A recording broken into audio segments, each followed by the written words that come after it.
What's going on, YouTube? This is Dermy Wormy, and I'm coming at you with my episode 4 of the Sandman review, A Hope in Hell. Be honest, not a whole. The majority of this episode was kind of boring. I did like the look of hell. I really kind of like the look of hell. I like that kind of dark, fantas, fantastical look that they give hell. It's dark, it's brooding, you see tortured bodies everywhere. It's something that I like, and when you're doing hell, I want to see that done right. Oh, lordy. Altogether, I thought the episode was so, even with the parts that I really disliked, mainly characters, but we'll go from there. We open up with Emo and Fat Little Man arriving in hell, and they decide to follow some dams to get to the gate to the entrance of hell. Yeah, that's pretty much it for a little while with them. About a couple scenes. Yeah. Just plop them right into hell and then we're off. Wish it was more like that. We go back to Buffalo, New York. John's wandering the streets and everything, and he then wanders into traffic, almost gets hit. A lady stops to help him, and her name is Rosemary, and she's just a sweet little thing. But yeah, she stops to help him, and then she offers John a ride to wherever he needs to go, and John accepts it. So they're off, and she said she'll introduce him to Susie, who's her Rottweiler. I like doggies. Doggies are good. Oh, we need more dogs. We go back to hell. Yeah. Basically, we're back in hell, and Emo and FLM, Fat Little Man. Oh, they're out of it at a gate. Fat Little Man asks why aren't they going in. Emo says he can't just walk into another monarch's domain as a king. He has to be invited in. And he goes up to the gate, and I'm kidding you not, he rings a doorbell. It's actually a gong that he rings, but he rings a doorbell. He's then greeted by a demon named Squatter Bloat, which I will never say that name again because it was the stupidest name I've ever heard. Squatter Bloat asks who is he and everything, and why should he let him in. Emo says, hey, I'm the King of Dreams. I need an audience with your master. Take me to him. Well, take me there. Because it's not him. That's a point that I'm taking across. And then Emo basically says if you don't open this gate, it will be... He basically threatens him, saying that I will take it out on you. The demon opens the gate, and they're off to the palace. Back to New York. Oh, excuse me. I'm a little sick today. I got some stuff. I'm sorry if I'm going to be clearing a lot. I'm trying not to be DSP, even though I want your views and everything like that, and I need your money. I need your money. That's my DSP impression for the day. Woohoo. Basically, back to New York. We're with Rosemary and John, and I like the dynamic that John brings. John D plays a psychotic person very well, and I think that's really good for this John character because he's kind of not all in it in his head. So you're supposed to be kind of terrified of him, yet you're not. Rosemary and John just start to get to know each other, and John talks about his mom and how she was this awful person and this professional thief. Rosemary starts reassuring him that maybe she wasn't so awful, maybe she was just trying to protect him. John notices that Rosemary talks like a mom herself, and then notices that she might have some kids of her own, and Rosemary says yes, she has 2 daughters. John asks if she's ever lied to them, and she responds with, it wasn't me, it was my ex-husband who used to lie. He lied to us about having another wife and having other kids, so kind of sad. Rosemary tells John that she's pretty sure that Ethel really did love him and was proud of him, and John did say in the end that she did forgive him for stealing from her. Rosemary asks what did he steal, and John tells her that he stole the ruby. He then tells her that he didn't just, that's why she imprisoned him. Well, it wasn't just that. And then he goes on to how he hurt people, he caused arson, and he murdered people because they were after the ruby, and that they weren't good people. And then Rosemary starts looking all scared and everything, and John starts talking about the ruby in a very golem-like way, you know, like, my precious, my precious.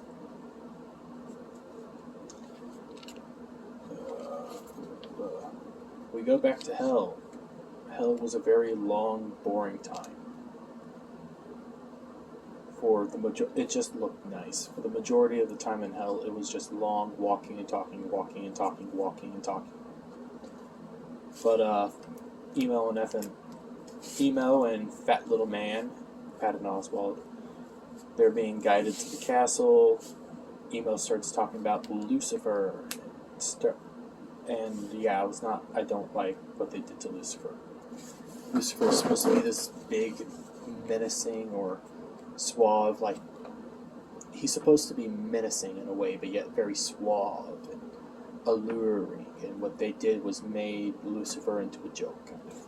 Even though Lucifer's still kind of creepy, it's not creepy in the same way. It's kind of, get the heck away from me, I don't want to be near you kind of way. But, yeah, Emo ends up telling Fat Little Man that, he's known Lucifer for a long time, and that she is the strongest thing after God, and is stronger than him, and more powerful for the world. Yes, she's the bestest ever. Shortly after that, Emo notices that the demon that was guiding them is gone, and then the demon returns and begins leading them in a different direction, or maybe the same direction, I don't know. It was a weird moment. Oh, the demon starts leading him up this kind of like prison section, and Emo starts thinking that they're being led the wrong way. The demon looks back at them and just smiles and keeps leading them. Then there's a girl who's in prison that recognizes Emo and says, "My lord." The girl's name was Nada. She pleads with Emo to let her free, asks if he still loves her. Emo then changes forms into... Nada's a black girl. Emo changes into a black guy, I think. It could be a guy, it could be a girl. It was very non-descriptive. And Nada asks if he still loves her, and Emo says, "It's been 10,000 years, but I still love you, but he will not free her." They then walk off and continue following the demon. Back to John and Rosemary, where things start getting very, very interesting. John starts talking about the fact he has done awful things, but it helped lead him to what the secret is of human nature and what real compassion is. Rosemary asks, "What is it?" And John says that basically humans are inherently selfish and manipulative, and they'll do whatever it takes to benefit themselves, which is kind of true. Kind of interesting that the show went down that path. While John's just explaining this, Rosemary reaches for her phone and begins trying to call 911, but she stops when she drives into oncoming traffic and almost hits somebody. John takes note of that and asks if she's okay, and then John has a big thing about people lying to him. He really hates it. So, I'm trying to find the perfect position to sit here. John basically takes note of her lying. Because she starts lying, John hates people that lie to him. That becomes very apparent. And she just starts lying, saying that her phone slipped. John starts talking about the fact that people lie to benefit themselves because they're selfish people. Rosemary chimes in saying, well, people don't always lie because they're selfish. Sometimes they're scared, and that people will say anything if they're scared and to keep from being harmed or hurt. John kind of sits on that point and starts building on it, calling Rosemary a good person because she implies that Rosemary really likes people and isn't willing to say that they're all selfish, awful people, but in reality are extremely kind. They're just scared and everything. Then Rosemary looks at her gas gauge and lies to him because it's quarter empty. It's not really that empty. She could have made it. But she lies saying that, hey, we need some gas. Let's pull over and get some gas real quick. Then we're back in hell. Although I did start liking the parts from hell shortly after what we're about to talk, because up until we see Lucifer, I did like what we saw because hell looks amazing. I never want to go there, but it's visually beautiful. It's really cool. Fat little man asks about that girl, and Emo tells him that her name's Nada, and that she used to leave a tribe called the First People, and that they used to love each other. I probably need to read this comic series because I'm willing to bet the inaccuracies are just wild. Fat little man asks how did she get there, and Emo says he put her there, and Fat little man's shocked that Emo would put her there. We don't know why. Then they stop walking. The demon that was leading them, that I'm never going to remember his name because it was the stupidest name ever, starts walking towards them, and they realize that they have arrived at the gates of they've arrived at the castle of hell. They start walking towards the castle entrance, and I love this part. The entrance is this giant gate that has a pentagram on it that's blazing like with fire or some sort of lava-like thing, and it's massive. And as they walk up to it, it starts to open, and I believe blood starts pouring out. So I really like the scene because it looked really cool. So I'm giving points for this. So yay. Yeah. And then we get to the part that I really, really, really didn't like. They start walking up into the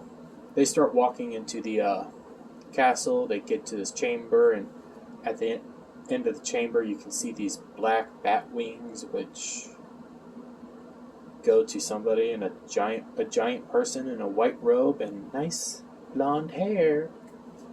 And it's Lucifer. Yes, Lucifer's wearing a white robe or a white dress or something white and with bat wings, and it has all done up blonde hair, and he isn't a he's a she.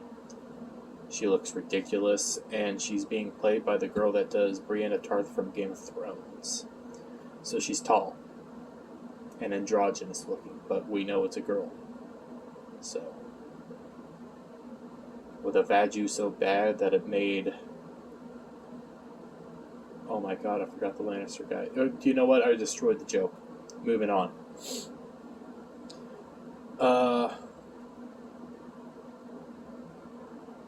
Lucifer starts asking about Emo's family and if he's doing okay. He says he doesn't want to talk about them. He knows why I'm here. And Lucifer starts asking, well, did you come because you want to join us and take over the world and everything? And that, being captured and imprisoned by mortals for so long could probably change a man's feelings about this stuff. And he says no. Oh, I forgot to mention this. with Lucifer, there's this weird demon person who's a black gal. Half her face is all like bunched off and dead, and the other half face is here, and her name was Mazikeen of the Lilum. Don't know what it is. But basically, back to what the conversation between Lucifer and Emo. Emo says, I'm here for my helm and I want my helm. Lucifer says it's not that easy because she needs a name. Emo doesn't have a name, so she says, well, guess we gotta ask every last demon here in hell. And they go to a balcony and look down at just billions of demons. And Lucifer looks all smug and happy that, hey, I tricked you. I think it's what it is. Lucifer asks if they should just start interviewing them one by one to figure out who has the helm, and Emo starts walking away, basically saying it wasn't necessary to do that. Lucifer turns around and looks at Emo going like, oh, I'm shocked. I never expected you to give up so soon, but I guess that's what happens when you rely on your tools and tools for your strength and stuff, and now that you don't have your tools, you're all weak and pathetic. Dream starts smiling and says that I have my sand, so I will just summon whatever. I will just bring my hell. The sand brought me to hell, so I'll use the sand to bring what's in hell to me. So he pours some sand on the ground and summons the demon that has the helm. Lucifer then asks for the demon's name. Not Lucifer. Emo asks for the demon's name. Lucifer responds with it being Chronozon or Chronozor. I don't remember exactly. I call all the demons just demon after a while. But Chrono is Duke of Hell. Emo demands his helm back. The demon says, no, I traded for it fairly. If you want it back, you're going to have to fight for it. Emo agrees, and Lucifer and Maz start looking very happy and excited that, yay, Emo agreed to the fight. The terms of the fight are pretty simple. If Emo wins, he gets his helm. If he loses, he becomes the demon's slave for all eternity. Lucifer comes up and asks them who are they going to have fight for you on your behalf. And Emo says that he'll fight for himself, but Chrono pulls a fast one and says that Lucifer will fight on his behalf. So it becomes a fight between Lucifer, who Emo has built up to be the bestest ever, and Emo, who has said that he's not as strong right now.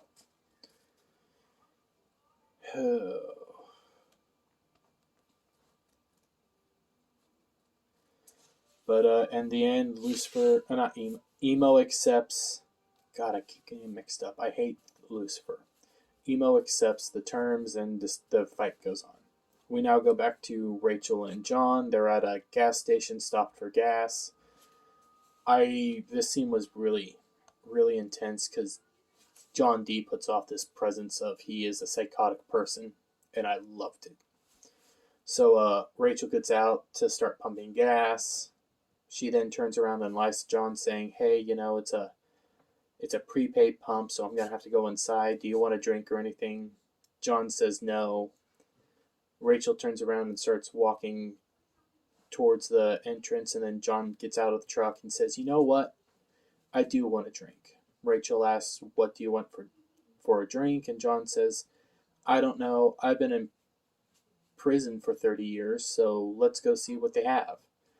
Rachel then looks at him and goes like, you've been in prison for 30 years? And John goes like, yep. Well, not really prison, but a psychiatric ward. So they walk into the gas station, and Rosemary tells John to get whatever he wants, her treat. She's just going to go give the cashier or the teller, I can't remember, the store clerk, her credit card. John starts walking around the store, and Rosemary just casually walks up to the store clerk and starts telling him to call 911. He calls 911, and then John starts overhearing the conversation in the phone call, and then slowly starts walking up to behind Rosemary and says, "Hey, we gotta go." The store clerk pulls out a gun, points it at John, and says, "You're not going anywhere. We're all gonna stay here until the cops show up." John turns to him, says, "You don't want to do that. Remember, he has that amulet of protection, you know." And John says, "You really don't want to do that. Bad things will happen." Starts walking towards the clerk.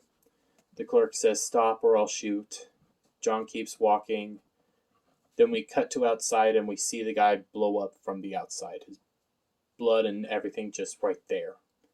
Rosemary screams. Then the two of them, John and Rosemary, get into the truck. John tells her that he should have never trusted her. All humans are selfish. Rosemary is very scared and says, "Are you going to kill me?" And John says, "Are you taking me to my Ruby?" She says, "Yes." "Then I'm not going to kill you as long as you don't give me a reason." And the scene ends there. Man, I like John D. John D's good. Back in hell, the fight's about to begin. The fight was weird, but we'll get to that. Emo walks off real quick to tell FLM to go fly back to the dream world. FLM asks why he doesn't want to leave, and Emo says, "I need you to go tell the librarian lady," I don't remember her name, it's weird, I can't remember half these people's names, but he tells FLM that if he is to be trapped here for all eternity, he wants her to know where the heck he is this time, instead of last time when he was just captured and nobody knew. FLM refuses to go, and then Lucifer comes by saying, "Oh, are you getting cold feet? Do you want to leave or quit now?" FLM says, "Nope, we're not leaving until we get that helm. That's what we came for." So then the fight begins, and it's this weird fight where each of them, I guess, chooses a form to take, but it's like a supernatural psychic battle. But every form ends up killing each other, so they're trying to just keep one-upping each other. It goes, Lucifer chooses Dire Wolf. Emo chooses Hunter to kill the Dire Wolf. Hunter kills the Dire Wolf, shoots it with the arrow, and then Lucifer is stabbed in the stomach and is bleeding. So it just keeps leveling up. So it goes Dire Wolf, Hunter, Serpent that bites the horse of the hunter, bird of prey that eats the serpent, bacteria that eats the bird of prey, world that nourishes life, supernova that destroys world, universe that creates life, anti-life that destroys all universe, and it just keeps getting worse and worse for Emo because he just keeps getting more and more destroyed. The anti-life leaves him on the ground, basically near death. And at this point, Lucifer starts taunting him, saying, "Is that all you got? Do you have anything more?" And then the part that I think is stupid comes. FLM flies down from this perch that he was on and starts giving this pep talk to Emo, saying, "Hey, you know, your dream, you can't die. Dreams never die. Come on, you can do it." And then Lucifer starts saying, "It's all over. She's won. Good match." And then before it all ends, Dream gets up saying that he is hope. What can kill hope? And then with that, Emo wins. It was the stupidest fight scene I've ever seen. It's like this one-up strategy weird thing. I hated it. God, I hate being crappy and all these allergies. Lucifer then orders the demon Chrono to give the helm. He refuses. Then Maz comes over, kills him, and then gives the helm to Emo. Emo then says, "You're a respectful host, Lucifer, and I will gladly be leaving now." Lucifer then tries to double-cross Emo by saying, "Who says you can leave?" Looks out at all the demons. These are millions of billions of lords of hell here that you'll have to get through, so why should we ever let you leave? You have no power here, and dreams have no power in hell. Emo tells her, "You know what? I might not have power here, but dreams do have power here, because hell doesn't get... How does hell have its power if the people in hell don't dream of one day being in heaven?" Lucifer gets all mad about that and lets Emo and him go. Emo and FLM go with the helm. Oh, I'm ready for this to be over. It's becoming real CW-ish. Now with the helm, before Emo is let go, Lucifer vows to destroy all of them, and Emo says, "Well, until that day, I'm off." Now that Emo has the helm, he puts it on and says it will lead him right to his ruby. He uses his sand to teleport to the ruby. He picks up the ruby, and then he realizes that something's changed with the ruby, so it backfires on him and throws him in the back of whatever room they were at. And he gets knocked unconscious along with Fat Little Man. John then arrives, and we realize that it's a giant storage container complex. John gets out, goes to the storage container, gets his ruby, and then begins to leave. And then John sees that Rosemary hasn't left yet. She says she's going to regret this, but can she give him a ride wherever he needs to go? He asks her, "Why are you... Tell me the truth, no lies, where do you want to go?" She says she wants to go home, and she doesn't want you to hurt her. She doesn't want to be hurt. John says, "Well then," and starts pulling out the amulet, and she says, "If you're going to do this, just harm me, don't harm Susie. Take Susie with you." And then John says, "I'm not going to kill you, I'm giving you the amulet. You're a good person, good people don't often survive.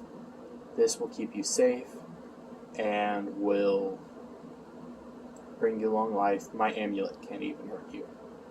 Well, my ruby can't even hurt you." She says, "Well, aren't you going to be in danger now?" And he says, "No, I have my ruby." And then walks off. And so he also plans on saving the world with the ruby. I don't know how. We'll figure this out. All in all, the scores I gave it 2 points for the look of hell, because I love the looks of hell, but I deducted a point because of Lucifer. Lucifer looked just ridiculous, wasn't menacing at all, just looked like a crazy person that I didn't want to be anywhere near. I keep giving it points for this because I love it. I gave 3 points for John D because John D's freaking amazing. But then I deducted points for Emo because he's just this crybaby emo character that I just don't like. Immediately -2 points because I don't like Patton Oswalt. I think he's pathetic. And then also I subtracted 2 points because of that BS motivational speech and that bullcrap of a fight that was just, I don't know what the heck was happening, so it's stupid. And I think Ryan Cannell would love this show. I mean, his review for Batman shows something that he would just love. But all in all, I've given the episode a 4 out of 10. It's not the worst thing ever, but I don't like it. So, yeah, there we go. I hope you guys enjoyed. Please leave a like, comment, subscribe to the channel, share it out with your friends. And, yeah, I'm going to get some more work done while I'm here sick at home. So, yeah, bye. Hey everyone, thanks for watching. Subscribe to the channel, leave a comment, and share it out with